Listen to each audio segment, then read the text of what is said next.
تبدیلی کیوں نہیں آتی؟ ایک واقعہ ہے علیکم السلام کہ عیسائیوں کا واقعہ ہے لیکن ہم پہ بھی فٹ ہوتا ہے. کہتا ہے وہ ایک افسر صاحب تھے اور وہ کسی دکان سے جناب کچھ خریداری کے لیے گئے ہوئے تھے اور دکاندار سے کہا کہ تھوڑا سا یہ آپ ڈسکاؤنٹ دے دیں. مثال کے طور پہ وہ یہ رنگ لے رہا تھا تو رنگ کی قیمت تھی 10 پاؤنڈ. تو اس افسر نے کہا کہ بھائی میں افسر بھی ہوں, تھوڑا میرا خیال بھی رکھ لو, کسٹمر بھی ہوں, تو یہ مجھے 9 پاؤنڈ کی دے دو, 8 پاؤنڈ کی دے دو, میں آپ کو ایگزامپل دینا. اس نے کہا نہیں جناب, مجھے تو یہی کہا گیا ہے کہ میں اس سے کم نہ دوں اور یہی آپ کو ریٹ ملے گا.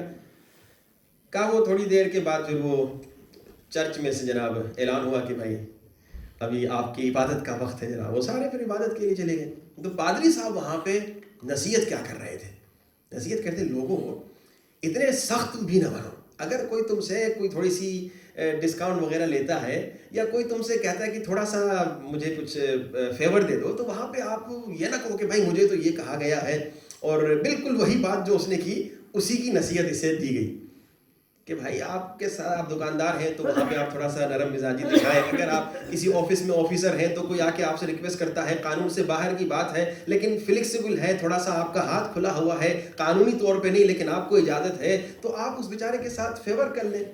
ٹائم آفس کا ختم ہو چکا ہے, مثال کے طور پہ یہ پاکستان میں زیادہ باتیں چلتی ہیں, ٹائم آفس کا ختم ہو چکا ہے, مثال کے طور پہ آدمی دور سے آیا ہے, آپ اس کا کام کر لیں. تھوڑا سا یعنی نرم مزاجی رکھیں تاکہ وہ انسان کی خدمت ہو. خدمت خلق پہ انہوں نے پادری صاحب نے پریس نے بات کی.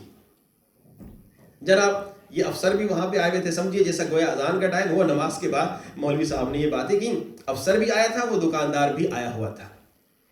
اب جناب پھر نماز ان کی ختم ہوئی, سمجھیے گویا عبادت ان کی ختم ہوئی, تو سارے اپنی اپنی دکانوں میں اپنی جگہ پہ چلے گئے.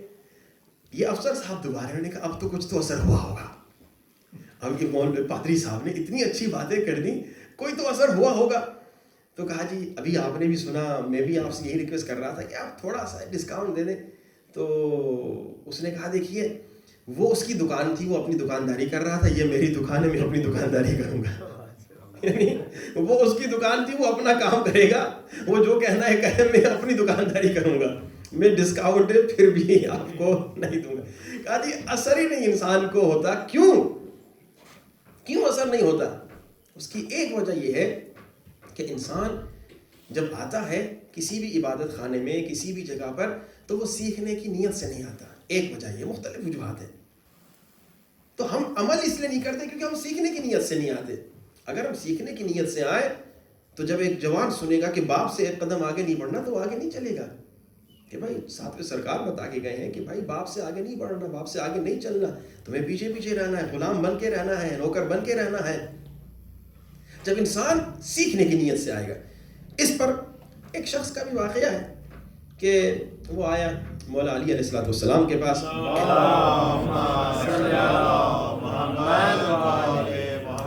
وعجل فرجہم, کہا کہ مولا آپ سے بڑی محبت ہے, آپ کا میں عاشق ہوں, آپ کا دیوانہ ہوں مولا, یعنی آپ کے لیے میں ہر کام کر سکتا ہوں لیکن ایک کام نہیں ہو پا رہا.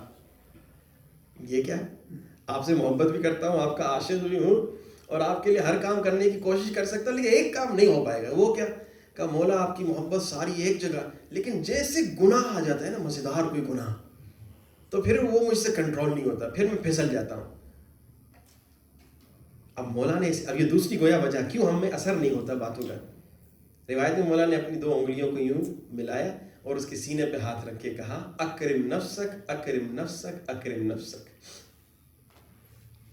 یعنی اپنی عزت کرنا سیکھو, اپنی عزت کرنا سیکھو, اپنی عزت کرنا سیکھو. جب تم اپنی عزت کرنا سیکھو گے تو کیا ہوگا؟ کبھی گناہ نہیں کرو گے. جب انسان اپنی عزت کرنا سیکھ لے کہ بھائی چلو جی یہاں میں نے گناہ کیا چھپ کے, یہاں میں نے برائی کی چھپ, کسی کو نہیں پتا چلا, کسی کو نہیں معلوم ہوا, لیکن قیامت کے دن ایکسپوز ہونا ہے. مولا نے کہا جب تم اپنی عزت کرنا سیکھو گناہ نہیں کرو گے. اور اس کے علاوہ پھر ایک اور طریقہ, ابھی آپ کو ٹیکنکس بتا رہا ہوں کس وجہ سے ہم پہ اثر نہیں ہوتا. ایک, ہم سیکھنے کی نیت سے نہیں آتے, چلو جی سیکھنے کی نیت سے آ گئے. اب دوسرا کیا فرمایا؟ اپنی عزت کرو. اور تیسرا کیا فرمایا؟ ایک شخص آیا رسول خدا کے پاس, کہا کہ یا رسول خدا شراب پیتا ہوں, زنا کرتا ہوں, گناہ کرتا ہوں, یہ کرتا ہوں, وہ کرتا ہوں, کیا کروں, کیسے کنٹرول کروں؟ رسول پاک نے کہا ایک کام کرو, جھوٹ بولنا چھوڑ دو. کہا زنا چلتا رہے, رسول خدا نے کہا میں تمہیں کہہ رہا ہوں جھوٹ بولنا چھوڑ دو. کہا شراب چلتا رہے, رسول خدا نے کہا میں نے تمہیں کہا جھوٹ بولنا چھوڑ دے. ہے جی, جھوٹ بولنا چھوڑ دے. اور کہا ٹھیک ہے رسول اللہ, اگر یہی آپ چاہتے ہیں تو میں یہی ایک عمل کرتا ہوں. اب جناب دوستوں کے ساتھ پھر گیا, دوستوں نے کہا جی چلو جی شراب پئیں. اس نے کہا اگر شراب پیوں اور رسول خدا نے پوچھ لیا, سچ بتاؤں تو بیزتی کہ میں نے شراب پیا, جھوٹ بتاؤں تو وعدہ کر کے آیا ہوں کہ جھوٹ نہیں بولوں گا.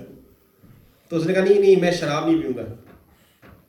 پھر آگے دوستوں نے کہا جی یہ بڑا مزیدار گناہ ہے, یہ گناہ مل کے کرتے ہیں. کہا اگر یہ گناہ کروں رسول جب پوچھیں گے, تو رسول خدا نے کہا جھوٹ بولنا چھوڑ دو, جو بھی دن میں کرتے ہو آ کے مجھے بتاؤ. کہا وعدہ ہے جھوٹ نہیں بولوں گا, جو بھی کروں گا آپ کو آ کے بتاؤں گا. شراب تو چھوڑ دیا. پھر دوسرا گناہ مزیدار, شیطان نے کہا, دوستوں نے کہا گناہ کرو. اس نے کہا گناہ کروں گا, اگر رسول خدا کو بتاؤں تو بیزتی, اور اگر جھوٹ بولوں تو میں وعدہ کر کے آیا ہوں کہ جھوٹ نہیں بولوں گا. تو ایک گناہ کو چھوڑنے کی وجہ سے, ایک جھوٹ نہ بولنے کی وجہ سے اسے کیا فائدہ ہوا؟ دیگر سارے گناہوں سے اسے نجات مل گئی.